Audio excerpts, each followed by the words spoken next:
ನಮಸ್ಕಾರ, welcome to my channel. ಎಲ್ಲರೂ ಹೇಗಿದ್ರೆ ಎಲ್ಲರೂ ನಮ್ಮೂರು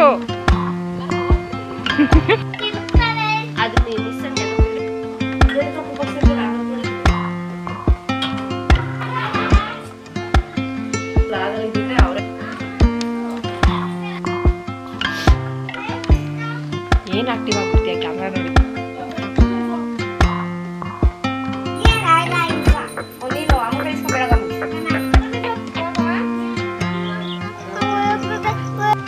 ಹಾಯ್, ಎಲ್ರಿಗೂ ನಮಸ್ಕಾರ, ವೆಲ್ಕಮ್ ಟು ಮೈ ಚಾನಲ್. ಎಲ್ಲರೂ ಹೇಗಿದ್ರೆ ಎಲ್ಲರಿಗೂ ಹೊಸ ವ್ಲಾಗ್ಗೆ ವೆಲ್ಕಮ್ ಮಾಡ್ತಾ ಇವತ್ತಿನ ಪುಟಾಣಿ ವ್ಲಾಗನ್ನು ಸ್ಟಾರ್ಟ್ ಮಾಡ್ತಾ ಇದ್ದೀನಿ. ಇವತ್ತು ದೀಪಾವಳಿ, ಅಮ್ಮನ ಮನೆಯಲ್ಲಿ ದೀಪಾವಳಿ ಹಬ್ಬದ ಆಚರಣೆ ಯಾವ ರೀತಿ ಆಗಿತ್ತು ಅಂತ ಇವತ್ತಿನ ವ್ಲಾಗಲ್ಲಿ ಶೇರ್ ಮಾಡ್ತೀನಿ. ಈ ವ್ಲಾಗ್ ಇಷ್ಟ ಆದರೆ ಲೈಕ್ ಮಾಡಿ. ಮಂಗಳವಾರ ಇಲ್ಲಿ ಹಬ್ಬ ಪೂಜೆ ಎಲ್ಲ ಮುಗಿಸ್ಕೊಂಡು ಇವಾಗ ಅಮ್ಮನ ಮನೆಗೆ ಹೋಗ್ತಾ ಇದ್ದೀವಿ. ನಿನ್ನೆ ವ್ಲಾಗಲ್ಲಿ ತೋರಿಸಿದ್ದೆ ನಾನು, ಅಲ್ಲಿ ಕೆರೆ ಕೋಡಿ ಬಿದ್ದಿತ್ತು, ಹಾಗಾಗಿ ಮಕ್ಕಳೆಲ್ಲ ಚೆನ್ನಾಗಿ ಆಟ ಆಡಿದ್ರು ಅಲ್ಲಿ ಅಂತ. 1 ಗಂಟೆ ಚೆನ್ನಾಗಿ ಟೈಮ್ ಸ್ಪೆಂಡ್ ಆಯಿತು. ಹೇಗೋಯ್ತು ಅಂತಲೇ ಗೊತ್ತಾಗಲಿಲ್ಲ, ತುಂಬ ಚೆನ್ನಾಗಿ ನೀರು ಹೋಗ್ತಾ ಇತ್ತು. ಏನೇ ಮಾಡಿದ್ರೂ ಬರ್ತಾನೆ ಇಲ್ಲ, ಇನ್ನೂ ಒಂದು ಸ್ವಲ್ಪ ಹೊತ್ತು ಆಟ ಆಡಬೇಕು ಅಂತ. ನೀರಂದರೆ ಆಸೆ ಅಲ್ವಾ ಮಕ್ಕಳಿಗೇನು, ದೊಡ್ಡವ್ರು ಕೂಡ ನೀರು ನೋಡಿದ ತಕ್ಷಣ ಹೋಗೋದೇ ಬೇಡಪ್ಪ, ಇಲ್ಲೇ ಇದ್ಬಿಡೋಣ ಅಂತ ಅನಿಸುತ್ತೆ. ಅಷ್ಟು ಚೆನ್ನಾಗಿತ್ತು, ವೆದರ್ ಕೂಡ ಅಷ್ಟು ಚೆನ್ನಾಗಿತ್ತು. ಹಾಗಾಗಿ ಸ್ವಲ್ಪ ಹೊತ್ತು ಅಲ್ಲಿ ಆಟ ಆಡಿ ಹಾಗೆ ಅಷ್ಟೇ ಊರಿಗೆ ಹೋಗಬೇಕು ಅಂತಲೂ ಕೂಡ ಇತ್ತು. ಈ ಸಲ ಜಾಸ್ತಿ ದಿನ ಇರೋದಿಲ್ಲ, ಒಂದೇ ದಿನ, ಇವತ್ತು ಹೋಗೋದು, ನಾಳೆ ಇರೋದು, ನಾಡ್ದು ವಾಪಸ್ ಬರೋದು.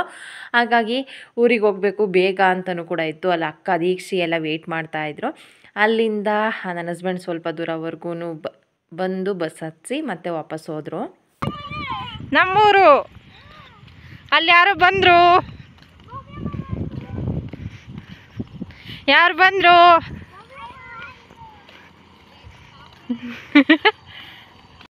ಆ ಸ್ವೀಟ್ಸು ಹಾಗೆ ಪಟಾಕಿ ಹೂವು ಏನು ಬೇಕಿತ್ತು ಅದನ್ನು ಕೊಡಿಸಿ ನಮಗೆ ಬಸ್ಸಿಗೆ ಕಳಿಸಿದ್ರು.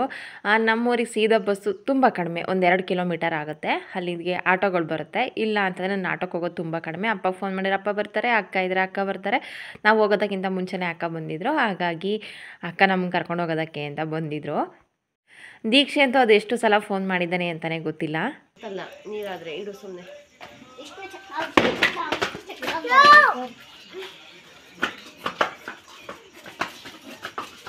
ದೀಕ್ಷೆ ಹೇಗೆ ಅಂತಂದರೆ ನಮಗಿಂತ ಮುಂಚೆ ಏನಾದ್ರೂ ಹೋದರೆ ಅದೆಷ್ಟು ಸಲ ಫೋನ್ ಮಾಡಿ ಕರೆದಿರ್ತಾನೆ ಅಂತಲೇ ಗೊತ್ತಿಲ್ಲ. ಕಾವ್ಯಮ್ಮ ಇನ್ನೂ ಎಲ್ಲಿದೆಯಾ, ಬೇಗ ಬಾ, ನಾನು ಬಂದಿದ್ದೀನಿ ಅಂತ. ಹೋದ್ಮೇಲೆ ಕರ್ಜಿಕಾಯಿ ಮಾಡಿದ್ವಿ. ಊಟ ಹೋಗೋಷ್ಟರಲ್ಲಿ ಅಡುಗೆ ರೆಡಿ ಇತ್ತು. ಊಟ ಎಲ್ಲ ಮುಗಿಸಿ ಕರ್ಜಿಕಾಯಿ ಮಾಡಿ ಅಷ್ಟರಲ್ಲಿ ಸಂಜೆ ಆಯಿತು. ಹಾಗಾಗಿ ವಿಡಿಯೋ ಏನೂ ಮತ್ತೆ ಮಾಡೋದಕ್ಕಾಗಲೇ ಇಲ್ಲ. ಸಂಜೆ ಸ್ವಲ್ಪ ಪಟಾಕಿ ಹೊಡಿತಾ ಇದ್ವಿ. ಪಟಾಕಿ ಹೊಡಿಬಾರ್ದು, ನಾವು ಜಾಸ್ತಿ ಸೌಂಡ್ ಆಗೋ ಥರದ್ದು ಆ ಥರ ಏನೂ ಹೊಡೆದಿಲ್ಲ. ಮಕ್ಕಳು ಕೇಳಬೇಕಲ್ವ, ಅವ್ರ ಸಮಾಧಾನಕ್ಕೆ ಖುಷಿಗೆ ಸ್ವಲ್ಪ ಪಟಾಕಿಯನ್ನು ಯಾರಿಗೂ ತೊಂದರೆ ಆಗದೇ ಇರೋ ರೀತಿಯಾಗಿ ಪುಟ್ ಸುಸುರು ಬತ್ತಿ, ಈ ಥರ ಹೂವಿನ ಕುಂಡ, ಈ ಥರ ಪಟಾಕಿ ಹೊಡೆದ್ವಿ. ನೆಕ್ಸ್ಟು ಡೇ ಕಡುಬು ಮಾಡೋದಕ್ಕೆ ಅಂತ ಅಮ್ಮ ಕಡುಬಿನ ಸರಿ ಎಲ್ಲ ರೆಡಿ ಮಾಡಿಟ್ಟಿದ್ರು. ಶೀತ ಅದೇನು ಜಾಸ್ತಿ ಉಬ್ಬೋದಿಲ್ಲ ಅಂತ ಅಂದ್ಕೊಂಡ್ರೆ, ಇದು ನೋಡಿದರೆ ಪೂರ್ತಿ ಉಬ್ಬಿ ಈ ಥರ ಕೆಳಗೆಲ್ಲ ಹರಿದೋಗ್ಬಿಟ್ಟಿತ್ತು. ಅಷ್ಟು ಚೆನ್ನಾಗಿ ಕಡುಬಿನಿಟ್ಟು ಉದು ಬಂದಿತ್ತು. ಅದನ್ನೆಲ್ಲ ಮಿಕ್ಸ್ ಮಾಡಿ ಕ್ಲೀನ್ ಮಾಡಿದೆ. ಮತ್ತು ತರಕಾರಿ ಕಟ್ ಮಾಡೋದು, ಹಬ್ಬ ಅಂದರೆ ಗೊತ್ತಲ್ಲ, ಅಡುಗೆ ಏನೋ ಬೇಗ ಆಗಿಬಿಡುತ್ತೆ, ಹೆಚ್ಚೋದು ತುರಿಯೋದು ಅದೇ ಜಾಸ್ತಿ ಹೊತ್ತು ಟೈಮ್ ತೊಗೊಳುತ್ತೆ. ಹಾಗಾಗಿ ನಾನು ಫಸ್ಟ್ ಅದನ್ನೆಲ್ಲ ಕಟ್ ಮಾಡ್ತಾಯಿದ್ದೆ. ಅಕ್ಕ ಅಡುಗೆಗೆ ರೆಡಿ ಮಾಡಿಕೊಂಡ್ರು, ಅಮ್ಮ ಆಚೆ ಕೆಲಸ ನೋಡ್ತಾಯಿದ್ರು. ಅಂದರೆ ಹಾಲು ಕರಿಯೋದು, ಸಗಣಿ ತೆಗಿಯೋದು, ಮನೆ ಮುಂದೆಲ್ಲ ಕ್ಲೀನ್ ಮಾಡೋದು, ನೀರು ಹಿಡಿಯೋದು, ಆ ಥರ ಕೆಲಸ ಅಮ್ಮ ಮಾಡ್ತಾಯಿದ್ರು. ನಾವಿಬ್ಬರು ಅಡುಗೆಗೆ ರೆಡಿ ಮಾಡ್ಕೊಳ್ತಾ ಇದ್ವಿ. ನಾನು ಅಕ್ಕನಿಗೆ ಹೆಲ್ಪ್ ಮಾಡ್ತಾಯಿದ್ದೆ. ಪಟ ಅಂತ ಅಡುಗೆ ಕೂಡ ರೆಡಿ ಆಗ್ತಾಯಿತ್ತು. ಬೇಗ ಅಂತೂ ಮುಗಿಯೋದಿಲ್ಲ, ಗೊತ್ತು, ಜಾಸ್ತಿ ಮಾಡ್ತಾ ಇರೋದ್ರಿಂದ ಬೇಗ ಅಂತೂ ಮುಗಿಯೋದಿಲ್ಲ. ಹಾಗೆ ಬೇಗ ಮುಗಿಯೋಂಥ ಅಡುಗೆನೂ ಅಲ್ಲ. ಅಂದರೆ ಪಲ್ಯ ಮಾಡ್ತೀವಿ ಅಂದರೆ ತರಕಾರಿಗೆಲ್ಲ ಕಟ್ ಮಾಡಬೇಕು. ಅಷ್ಟು ಕರ್ಗಡು ಮಾಡಬೇಕು ಅಂತಂದರೆ 1.5 kg ಬೇಳೆದು ಕರ್ಗಡು ಮಾಡ್ತಾ ಇರೋದು. ಇಬ್ಬರೇ ಮಾಡೋದು ಬೇಗ ಆಗೋದಿಲ್ಲ ಅಲ್ವಾ. ಈ ಕಡೆ ಚಟ್ನಿ, ಪಲ್ಯ, ಕಡುಬು, ಅನ್ನ, ಸಾರು, ಕೋಸಂಬರಿ, ಹಪ್ಪಳ, ಕರ್ಜಿಕಾಯಿ, ಬೋಂಡ ಎಲ್ಲದೂ ಮಾಡಬೇಕಲ್ಲ. ಬೆಳಗಿನ ತಿಂಡಿ ಅಂತೂ ರೆಡಿ ಆಯಿತು. ಆಚೆ ಕಸ ಎಲ್ಲ ಹೊಡೆದು ನೆಲ ಒರೆಸಿ ಕೆರ್ಕನ್ ಹಾಕ್ತೆ. ಈ ಥರ ನಮ್ಮ ಕಡೆ ಇಷ್ಟೇ ಸಿಂಪಲಾಗಿ ಕೆರ್ಕನ್ ಹಾಕೋದು. ಹಾಕ್ತೆ, ಹೂ ಮುಡಿಸ್ದೆ. ಇನ್ನೆರಡೇನೋ ಮುಡಿಸೋದು ಬಾಕಿ ಇತ್ತು. ಅಕ್ಕ ಲೇಟ್ ಆಯಿತು ಮತ್ತೆ ಕರ್ಗಡುಬಿನೆಲೆ ಹರಿಯೋದು ಲೇಟ್ ಆಗುತ್ತೆ ಅಂತ ಅಂದರು. ಹಾಗಾಗಿ ನಿತ್ಯ ಹೂ ಮುಡಿಸೋದಕ್ಕಿಂತ ಬಿಟ್ಟು ನಾನಿವಾಗ ಹೋಗ್ತಾ ಇದ್ದೀನಿ. ಏನು ಆಕ್ಟಿವ್ ಆಗಿಬಿಡ್ತೀಯ ಕ್ಯಾಮ್ರಾ ನೋಡಿದ ತಕ್ಷಣ? ತಿಂಡಿ ತಿಂದ? ಫೋನ್ ಇಡು, ಮಾತಾಡಿಲಿ. ತಿಂಡಿ ತಿಂದ? ಏನು ತಿಂದೆ?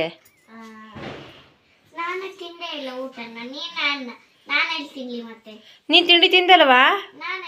ಕಡುಬು, ಪಲ್ಯ, ಚಟ್ನಿ ಏನದು? ಹ್ಞೂ ತಿಂದ? ಯಾವಾಗ ಬಂದೆ? ಯಾವಾಗ ಹೋಗ್ತೀಯಾ?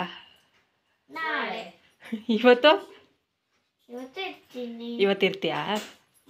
ಲಾರಿ, ನೀನು ಯಾವಾಗ ಹೋಗ್ತೀಯಾ? ಬುಧವಾರ. ಇವತ್ತು ಯಾವ ವಾರ? ಬುಧ ಹೂರಣ ಎಲ್ಲ ತಿರುವಿ ಉಂಡೆ ಮಾಡಿ ರೆಡಿ ಮಾಡಿ ಇಟ್ಟಿದ್ರು. ನಮ್ಮ ಹಸ್ಬೆಂಡ್ ಊರ ಕಡೆ ಜಾಸ್ತಿ ಒಬ್ಬಟ್ಟು ಮಾಡ್ತೀವಿ, ನಮ್ಮ ಅಮ್ಮನ ಊರ ಕಡೆ ಪೂರ್ತಿ ಒಬ್ಬಟ್ಟೆ ಕಡಿಮೆ, ಬರೀ ಕರಿಗಡುಬೆ ಮಾಡೋದು. ಹಾಗಾಗಿ ಎಲ್ಲ ರೆಡಿ ಆಗ್ತಾಯಿತ್ತು ಅಡುಗೆ ಎಲ್ಲ. ನೋಡ್ಬೋದು ಎಷ್ಟು ಮಾಡಿದ್ದೀವಿ ಅಂತ, ಇಬ್ಬರೇ ಇಷ್ಟೆಲ್ಲ ಮಾಡಿಬಿಟ್ಟಿದ್ವಿ. ಮಾಡೋ ಅಷ್ಟ್ರಲ್ಲಿ ಸಾಕಾಯ್ತಪ್ಪ ಅಂತ ಅನ್ನಿಸ್ತಾಯಿತ್ತು. ಇದೊಂದು ಬೇಷನ್ ಕರಿಗಡುಬು ತುಂಬಿ ಪಕ್ಕದಲ್ಲಿ ಒಂದು ಬೇಷನ್ನು ಈ ಕಡೆ ಕೂಡ ರೆಡಿ ಆಗ್ತಾಯಿತ್ತು. ಹಪ್ಳ ಬೋಂಡ, ಈಗ ಈರುಳ್ಳಿ ಬೋಂಡ ಮಾಡ್ತಾಯಿದ್ದೀವಿ. ಸಂಜೆಗೆ ರಿಲೇಟಿವ್ಸ್ ಬಂದಮೇಲೆ ಮೆಣಸಿನ್ಕಾಯಿ ಬೋಂಡ ಮಾಡಿದ್ರಾಗುತ್ತೆ ಅಂತ. ಈ ಥರ ಸೋಗೆ ಎಲ್ಲ ಸಿಕ್ಸಿರ್ತೀವಿ. ನಾವು ಚಿಕ್ಕವರಿದ್ದಾಗ ನೆನಪಾಗೋದು ಕೆರ್ಕೊಂಡು ಹಾಕೋದು ಅಂತ ಅಂದರೆ, ನಾನು ಅಕ್ಕ ಪಕ್ಕದ ಮನೆ ಅಕ್ಕಂದ್ರು ಎಲ್ಲ ಸೇರಿ ಹುಚ್ಚೆಳ್ಳು ಎತ್ಕೊಂಬರೋದಕ್ಕೆ ಅಂತ ಹೋಗ್ತಾಯಿದ್ವಿ. ಈಗಂತೂ ಯಾರೂ ಕಳಿಸೋಲ್ಲ ಬಿಡಿ, ಹುಚ್ಚೆಳ್ಳೇ ನೋಡೋದೇ ಕಡಿಮೆ. ಹೋಗಿ ಎತ್ಕೊಂಡು ಬಂದು ಅದರಲ್ಲಿ ಅಲಂಕಾರ ಮಾಡಿ ಮನೆ ಮುಂದೆಲ್ಲ ಚೆಲ್ಲಿ ತುಂಬ ಚೆನ್ನಾಗಿತ್ತು ಅವತ್ತಿನ ದಿನಗಳೆಲ್ಲ. ಮತ್ತೆ ಅದು ಬರಬೇಕು ಅಂದರೂ ಬರೋದಿಲ್ಲ. ಲಡ್ಡುಂದು ಹೊಸ ಡ್ರೆಸ್ ನನ್ನ ಸಬ್ಸ್ಕ್ರೈಬರ್ ಕೊಟ್ಟಿದ್ರು, ಮನೆಗೆ ಬಂದಿದ್ರು ಅಂತ ಹೇಳಿದ್ನಲ್ಲ, ಅವ್ರ ಲಡ್ಡುಗೆ ತಂದು ಕೊಟ್ಟಿರೋದು. ಚೆನ್ನಾಗಿದೆ, ಕ್ವಾಲಿಟಿ ವೈಸ್ ತುಂಬ ಚೆನ್ನಾಗಿದೆ. ಆದರೆ ನೋಡೋದಕ್ಕೂ ಚೆನ್ನಾಗಿದೆ, ಆದರೆ ಅವಳಿಗೆ ದೊಡ್ಡ ಸೈಜ್ ಆಗ್ತಾಯಿತ್ತು. ನಮ್ಮ ಗಿಡದಲ್ಲೇ ಬಿಟ್ಟಿರುವಂತಹ ಗುಲಾಬಿ ಹೂವು ನೋಡಿ ಎಷ್ಟು ಚೆನ್ನಾಗಿ ಹೂವು ಬಿಟ್ಟಿದೆ ಅಂತ. ಒಂದು ಬ್ರೇಷನ್ ಹೂವು ಸಿಕ್ಕಿತ್ತು, ತುಂಬ ಚೆನ್ನಾಗಿ ಹೂವು ಬಿಡುತ್ತೆ. ಇದೊಂದು ಗಿಡ ಇದ್ದರೆ ಪೂಜೆಗಂತೂ ಡೈಲಿ ಹೂವು ಸಿಗ್ತಾನೇ ಇರುತ್ತೆ. ಅಲ್ಲಿ ಪೂಜೆಗೆಲ್ಲ ರೆಡಿ ಮಾಡಿಕೊಂಡು ಈ ಥರ ಪೂಜೆ ಮಾಡ್ತೀವಿ ದೀಪಾವಳಿ ಹಬ್ಬದಲ್ಲಿ. ಇದೇನು ಈ ಥರ ಮಾಡಿದ್ದಾರೆ ಅಂತ ನೀವು ಅಂದ್ಕೊಳ್ಬಹುದು. ನನ್ನ ಕಡೆ ಇದೇ ರೀತಿಯಾಗಿ ಮಾಡೋದು. ಕೆಳಗಡೆ ಈ ಥರನೇ, ಅಂದರೆ ಕಳಸ ಏನು ಪೂಜೋದಿಲ್ಲ.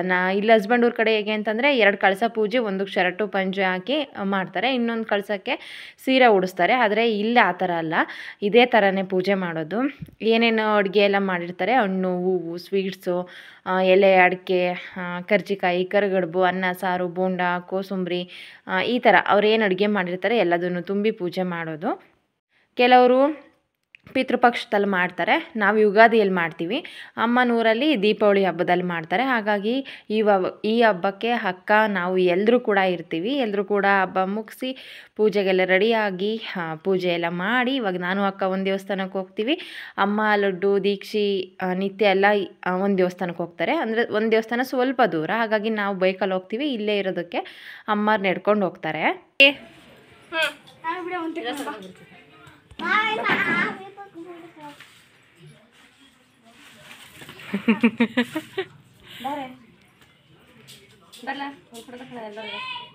ನೀನ್ ಬರಲ್ಲ, ನೀನ್ ಇಲ್ದಲ್ಲ ಹೆಂಗವ ಅದು ಕಂಪ್ಲೀಟ್ ಆಗೋದು ಬರಲ್ಲ.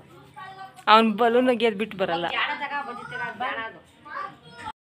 ರೆಡಿ ಆದಮೇಲೆ ಎಲ್ಲರೂ ಕೂಡ ಫೋಟೋ ತಗೊಳ್ಳೋದು ಅಂತ ತಗೊಳ್ತಾ ಇದ್ವಿ. ದೀಕ್ಷೆತ್ತು ಸಿಕ್ಕಾಬಟ್ಟೆ ತರಲೆ. ಅವನೇನಾದರೂ ತರಲೆ ಮಾಡಬೇಕಾದ್ರೆ, ಬಿಡು ನೀನು ಈ ಥರ ಮಾಡಿದರೆ ನಾವು ಹೋಗ್ತೀವಿ ಬೇಕಂದ್ರೆ, ಪ್ಲೀಸ್ ಕಾವ್ಯಮ್ಮ ಹೋಗಬೇಡ, ನಾನು ಆ ಥರ ಮಾಡಲ್ಲ ಆಯಿತಾ, ನೀನು ಪ್ರತಿ ಸಲನೂ ಹಿಂಗೆ ಹೇಳಿ ಬ್ಲಾಕ್ ಮೇಲ್ ಮಾಡ್ತೀಯ ಅಂತೆಲ್ಲ ಅಂತ ಇದ್ದ. ಅದು 2 ದಿನ ಹೇಗೋಯ್ತು ಅಂತ ಗೊತ್ತಾಗಲಿಲ್ಲ.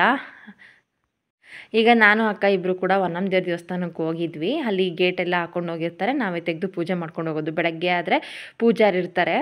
ನಾವು ಹೋಗೋ ಅಷ್ಟರಲ್ಲಿ ಮಧ್ಯಾಹ್ನ ಆಗಿತ್ತು, ಹಾಗಾಗಿ ಪೂಜಾರಿ ಇರಲಿಲ್ಲ, ನಾವೇನೇ ಪೂಜೆ ಮಾಡ್ಕೊಂಡು ಬಂದ್ವಿ. ಆ ಅಕ್ಕನ ಬಗ್ಗೆ ಹೇಳೋದಾದರೆ ಏನು ಹೇಳಲಿ, ಅಕ್ಕ ಅಂದರೆ ಈಗಿರಬೇಕು ಅಂತ ಅನಿಸುತ್ತೆ. ಚಿಕ್ಕದ್ರಿಂದನೂ ನನಗೋಸ್ಕರ ಅವ್ರಿಗೆ ಇಷ್ಟವಾಗಿರೋದನ್ನು ಬಿಟ್ಟು ನಿನಗೇನು ಇಷ್ಟ ಅದನ್ನು ತಗೋ, ಉಳ್ದಿರೋದು ನಾನು ತೊಗೊಳ್ತೀನಿ ಅಂತ. ಏನಾದ್ರೂ ಡ್ರೆಸ್ ತೊಗೊಂಡು ಬಂದರು ಅಷ್ಟೇ, ಏನೇ ತೊಗೊಂಡು ಬಂದ್ರೂ ಅಷ್ಟೇ, ಒಂದೇ ಥರ ತೊಗೊಂಡು ಬರೋರು ಕಲರ್ ಚೇಂಜ್ ಇರೋದು. ಅದರಲ್ಲೂ ನಿನಗೆ ಯಾವ್ದು ಬೇಕು ಸೆಲೆಕ್ಟ್ ಮಾಡ್ಕೊ, ಉಳ್ದಿರೋದನ್ನು ನಾನು ತೊಗೊಳ್ತೀನಿ ಅಂತ. ನನಗೆ ಅಷ್ಟೊಂದು ಸ್ಯಾಕ್ರಿಫೈಸ್ ಮಾಡೋ ಬುದ್ಧಿ ಇದೆಯೋ ಇಲ್ವೋ ಗೊತ್ತಿಲ್ಲ, ಆದರೆ ನನ್ನ ಅಕ್ಕ ನನಗೋಸ್ಕರ ಎಲ್ಲದನ್ನು ಬಿಟ್ಕೊಟ್ಟಿದ್ದಾಳೆ. ಯಾವುದೇ ಆದ್ರೂ ಅಷ್ಟೇ, ನನಗೆ ಅದು ಬೇಕು ಅಂತಂದರೆ ನಾನೇನು ತೊಗೊಳ್ತೀನಿ, ತೊಗೊಂಡ್ಬಿಟ್ಟಿದ್ದು ಅಕ್ಕ ತೊಗೊಳ್ತಾ ಇದ್ಲು. ನನ್ನ ಮಕ್ಕಳು ಆ ಥರ ಇರ್ತಾರೋ ಇಲ್ವೋ ಗೊತ್ತಿಲ್ಲ. ನಮ್ಮಿಬ್ಬರು ಬಾಂಡಿಂಗ್ ಅಂತೂ ಚಿಕ್ಕದ್ರಿಂದ ಇಲ್ಲಿವರೆಗೂ ಚೆನ್ನಾಗೇ ಇದೆ. ನಾವು ಇರೋವರೆಗೂ ಹೀಗೇ ಇರಲಿ, ಇನ್ನೂ ಸ್ಟ್ರಾಂಗ್ ಆಗಲಿ, ಇನ್ನೂ ಗಟ್ಟಿ ಆಗಲಿ ಅಂತ ನಾನು ಕೇಳ್ಕೊಳ್ತೀನಿ. ದೇವಸ್ಥಾನಕ್ಕೆ ಹೋಗಿ ಬಂದು ಊಟ ಮಾಡಿ ಸ್ವಲ್ಪ ಹೊತ್ತು ರೆಸ್ಟ್ ಮಾಡಿದ್ವಿ. ಸಂಜೆ ಆಯಿತು, ಎಲ್ಲರೂ ಕೂಡ ಪಟಾಕಿ ಹೊಡಿತಾ ಇದ್ವಿ. ಲಡ್ಡುಗೆಲ್ಲ ಬೆಳಗ್ಗೆಯಿಂದ ಆಟಾಡಿ ಸುಸ್ತಾದಂಗೆ ಆಗಿತ್ತು, ನಿದ್ದೆ ಬರ್ತಾಯಿತ್ತು. ಪಟಾಕಿ ಹೊಡಿಸ್ತೀನಿ ಬಾ ಮಗನೆ ಅಂತಂದರೆ ಬೆಳಗ್ಗೆಯಿಂದ ವೆಯ್ಟ್ ಮಾಡಿದ್ದಾಳೆ ನಾನು ಪಟಾಕಿ ಹೊಡಿಬೇಕು ಅಂತ. ಸಿಕ್ಕಾಪಟ್ಟೆ ಭಯ, ಅವಳಿಗೊಂದು ಸೌಂಡ್ ಆದ್ರೂ ಆಗೋದಿಲ್ಲ. ಚಿಕ್ಕ ಹುಡುಗಿ ಇದ್ದಾಗ ಮಿಕ್ಸಿ ಆನ್ ಮಾಡಿದ್ರೇ ಅಳ್ತಾ ಇದ್ಲು, ಅಷ್ಟು ಸೌಂಡು ಅಂದರೆ ಆಗೋದಿಲ್ಲ. ಹೌದು,